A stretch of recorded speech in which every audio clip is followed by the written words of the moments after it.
Ils s'esclaffent, ils vitupèrent, ils accusent. Eh oui, ils prennent conscience que l'événement, le coup de tonnerre, c'est l'abstention massive que l'on a constatée à l'occasion des élections régionales et départementales.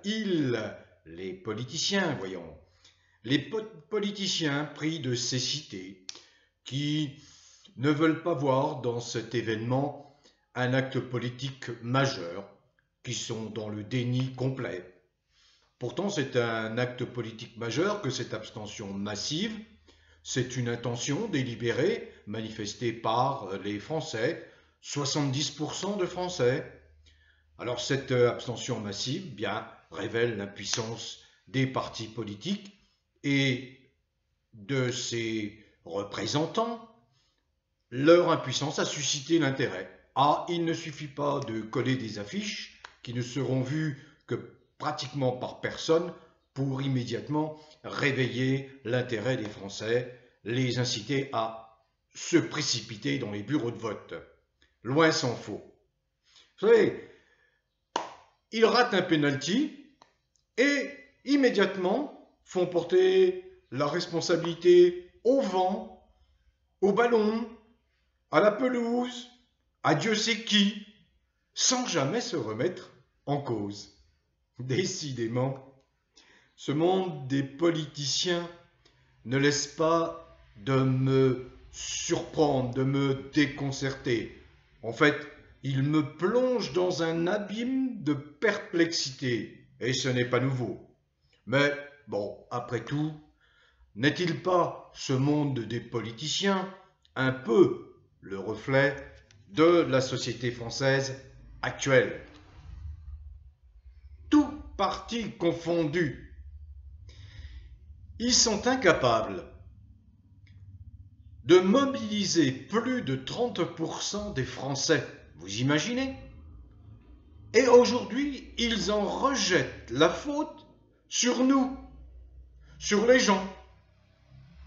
Ah, le moins qu'on puisse dire, c'est que les partis politiques, à en juger par la réaction de leurs représentants, l'ont mauvaise après les résultats désastreux de la participation aux régionales et départementales. Ils ne digèrent pas l'abstention massive. Eh bien oui, parce que c'est un camouflet. C'est un camouflet pour eux. Vous savez, le giflet, c'est pris un camouflet. Vous connaissez le giflet. Vous savez de qui je parle. Eh bien, les partis politiques qui étaient présents aux élections régionales et départementales se sont pris un sacré camouflet. Mais, comme à leur habitude, ils font comme si de rien n'était. Ils s'évertuent à faire porter le chapeau de la désertion des bureaux de vote aux mauvais Français que nous sommes, les abstentionnistes, accusés, bien sûr, d'incivisme. C'est facile, c'est trop facile. C'est trop facile. Ils prennent donc à ce point les Français pour des idiots, des demeurés, qui n'y entendent rien à rien, surtout rien à la politique, qui est leur expertise, leur spécialité.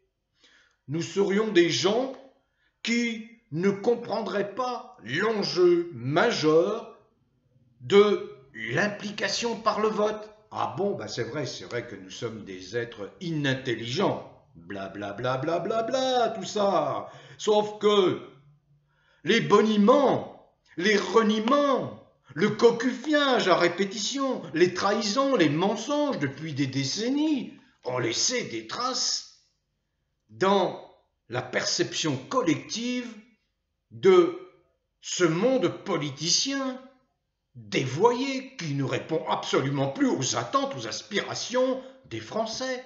Si ça avait été le cas, mais ça se saurait, ça se verrait, ça se constaterait par les faits, par les actes posés. Vous savez, il y a en Afrique une expression qui dit « ils n'ont que la bouche ». Ça veut dire que causent toujours, ils causent, ils ne savent que causer, mais ils ne posent pas d'actes en regard de leurs paroles, de leur bavardage. Quelle suffisance, quelle prétention, quel mépris de la part de quelques-uns. Paraît-il qu'un con qui vote vaudrait mieux que 2 abstentionnistes. Merci pour les abstentionnistes, considérés comme des connards. Je reste muet face à la pertinence de cet argument.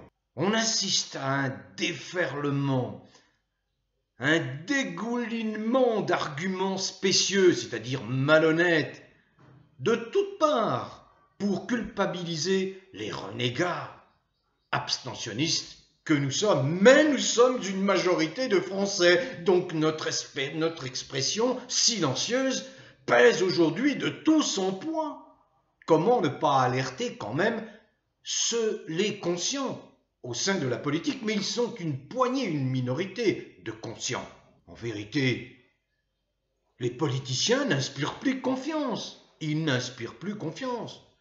Et dramatiquement, Macron a enfoncé ces politiciens, eh bien, dans la fange de l'absurdité, quoi. On se demande à quoi ils servent à tout instant. Ils peuvent s'agiter. La seule chose que l'on retient, c'est qu'ils reçoivent des émoluments de grasses indemnités pour une efficacité quasi nulle. Ils ne servent à rien. S'ils servaient à quelque chose, aurions-nous 10 millions de pauvres, 14-15 millions de gens qui tirent le diable par la queue à la fin du mois? Aurions-nous toutes ces lois scélérates, régressives, liberticides? Aurions-nous vu l'avènement d'un fou psychopathe pervers narcissique qui s'appelle Macron? Non. Mais l'offre politique, c'est ça le nœud du problème.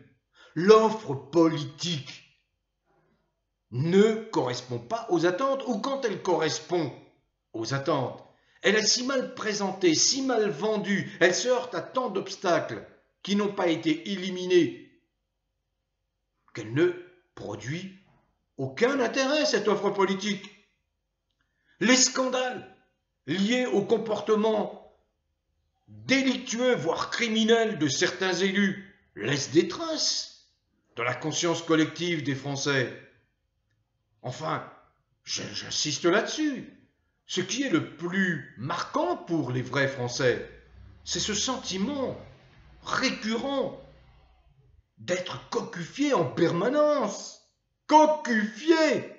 C'est jamais agréable de se sentir cocu lorsqu'on a investi de l'énergie ou sa confiance dans certains partis politiques, certains programmes. Ces non-abstentionnistes moralisateurs au possible se posent-ils les vraies questions sur l'origine, les causes de l'abstention? Je viens d'en citer quelques-unes. Les non-abstentionnistes, pénétrés de leur vérité, de leur sotte vérité, car ils baignent à présent dans leur sottise, ces partisans du vote obligatoire, ces non-abstentionnistes sont des dogmatiques. Je prône toujours la tolérance. Si vous saviez l'intolérance qui règne, y compris dans les partis humanistes, l'intolérance. Non, il faut respecter le dogme. Quel dogme? Ce sont des légitimistes. Vous l'avez vu. Comment pouvez-vous faire confiance à des gens qui ont suivi aveuglément les lois dites liberticides à propos d'une certaine crise, les lois liberticides de Macron imposant le port d'une muselière? Comment voulez-vous, alors qu'en face il y avait des millions de gens qui n'étaient absolument pas d'accord avec cette restriction gravissime de la liberté, eh bien vous aviez des gens, des personnages politiques de premier plan qui n'ont cessé, qui aujourd'hui encore se présentent avec la muselière. Comment voulez-vous emporter l'adhésion des gens alors que vous les heurtez de front en avalisant l'ignominie macronienne, l'inadmissible? Est-ce que vous vous posez même ces questions? Ces non-abstentionnistes sont en réalité des gens qui n'entendent absolument pas changer fondamentalement les règles de la représentation, car cela les mettrait en difficulté. Imaginez que l'on change fondamentalement les règles de la représentation pour établir une véritable démocratie, démocratie directe, et qu'on s'attache non plus à un décompte comptable des voix, mais à la qualité, la valeur réelle des individus qui ont la prétention ou la volonté tout simplement de nous représenter. Ça change complètement l'approche de la pratique démocratique. Alors ça, ils n'en veulent pas, les dogmatiques. Si les révolutionnaires de toutes les révolutions, mais à commencer par la grande de 1789, qui ont permis le progrès, l'amélioration des conditions de vie, si ces révolutionnaires avaient été des légitimistes, des votards à tout prix, nous serions aujourd'hui encore dans une société féodale. En fait, nous avons retrouvé cette société féodale avec cette décentralisation dévoyée, voulue par Mitterrand au début des années 80 quand il a pris le pouvoir, mais qui a donné naissance à quoi? À la constitution de principautés, de hobereaux, de seigneuries provinciales. Qu'est-ce que ça veut dire être président d'une région? Mais ils se prennent pour quoi? Ils pontifient. À quoi servent-ils? Ils nous coûtent très cher. Ils vivent avec des moyens qui sont des moyens démesurés. Les abstentionnistes sont des Français à part entière. Ce sont des citoyens qui payent leurs impôts, qui payent les taxes, qui payent les cotisations, qui participent à la vie sociale, la vie associative, la vie économique, souvent beaucoup plus que les affidés des bureaux de vote qui n'ont aucune conscience de ce qu'ils font quelquefois. La preuve, quand on voit certains personnages qui parviennent à décrocher certains mandats, ça nous laisse sans voix. Alors il faut bien des électeurs pour les porter à un certain niveau de pouvoir. Ces abstentionnistes qui sont montrés du doigt aujourd'hui, qui subissent la vindicte, ce sont des citoyens à part entière qui se déterminent en toute conscience. Et de guerre lasse, ils ont considéré que les règles de vote actuelles n'étaient absolument pas adaptées pour exprimer leurs souhaits, leurs attentes, leurs aspirations. Alors, en certaines circonstances, l'abstention est non seulement un droit, mais un devoir.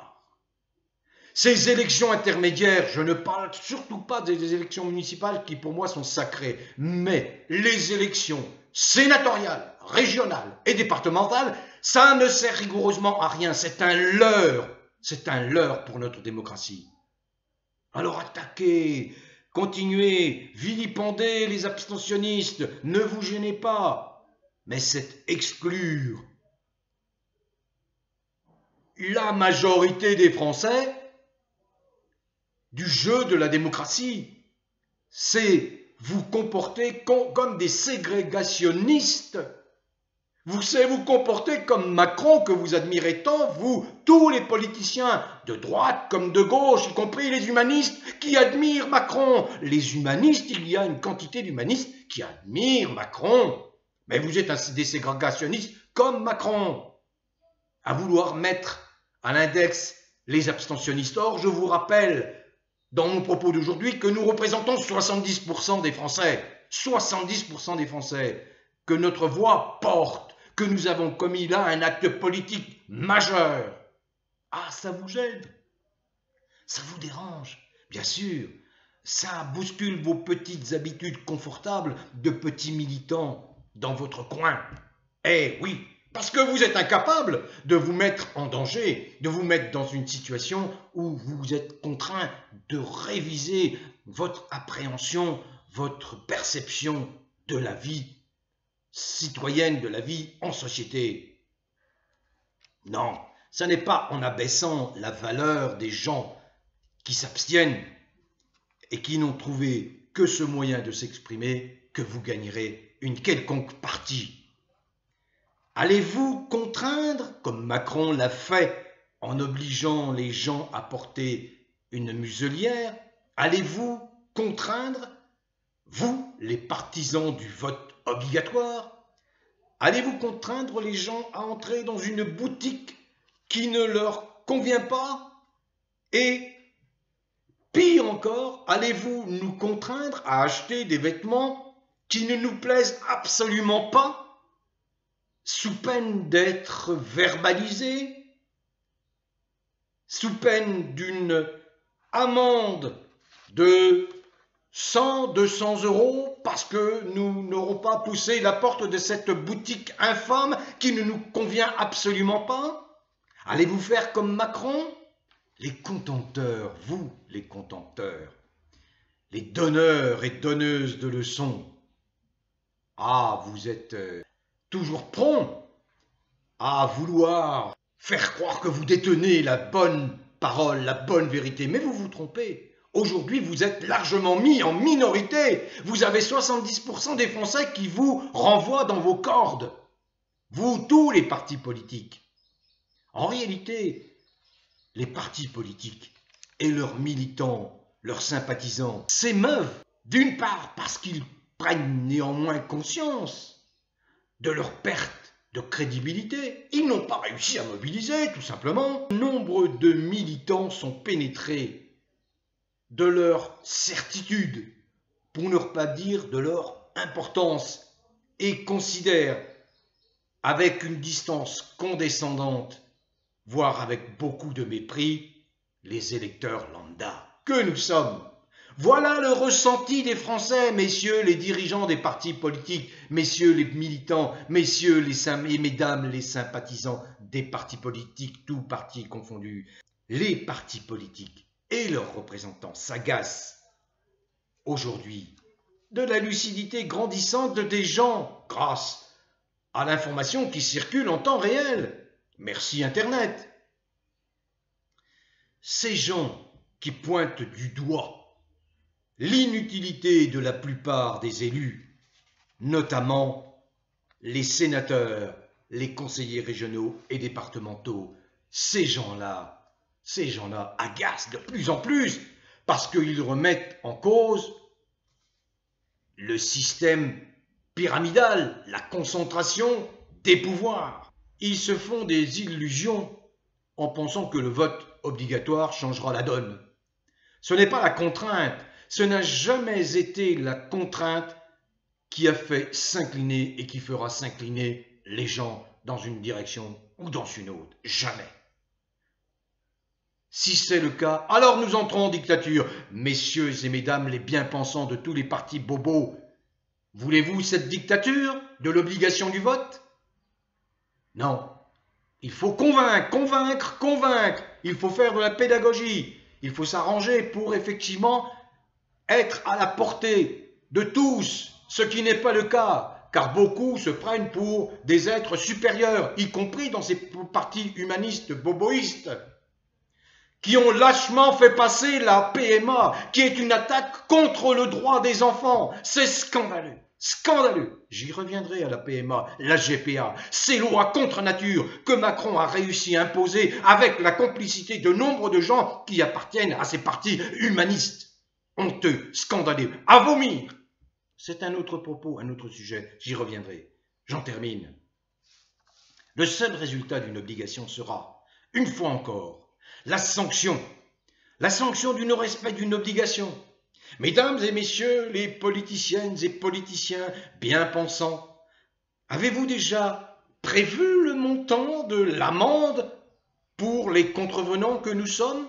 Il faut qu'elle soit conséquente, qu'elle prive de ressources, y compris les plus faibles, parce que ça va concerner les plus faibles, les plus fragiles financièrement. 150, 200, 300, 1000 euros parce que nous serons abstentionnistes, c'est la schlag. Honte à vous, les partis dits humanistes, qui prônaient cette aberration. Eu égard aux règles institutionnelles françaises actuelles, la seule consultation pour laquelle il faut se mobiliser, c'est l'élection présidentielle.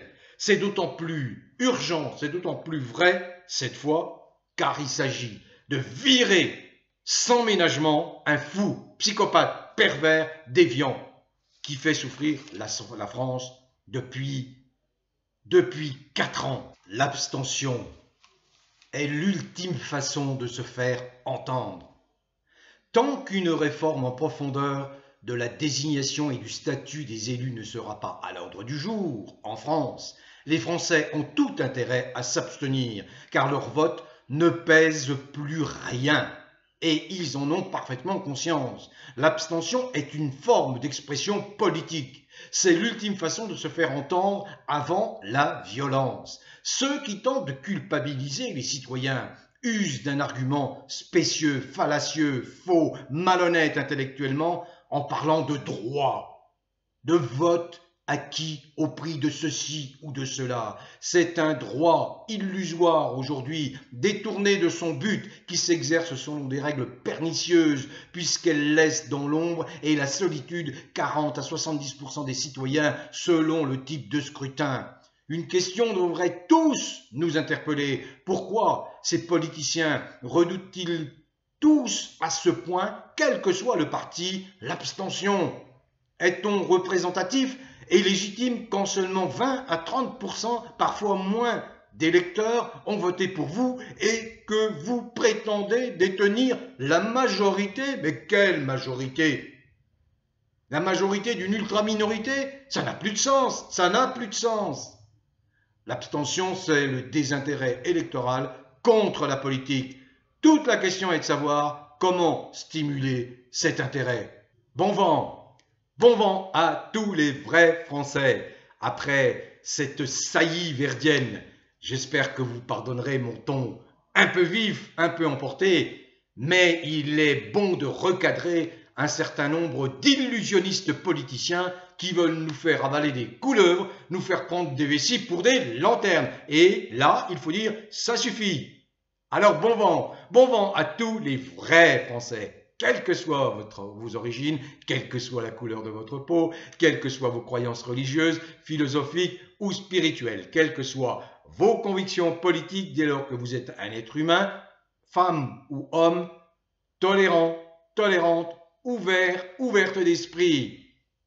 Continuez bien évidemment à cultiver le bien-être qui est gage de bonne santé. Où que vous soyez en France métropolitaine, en Navarre, dans les merveilleux pays, territoires et départements d'outre-mer et à l'étranger. Bon vent à tous!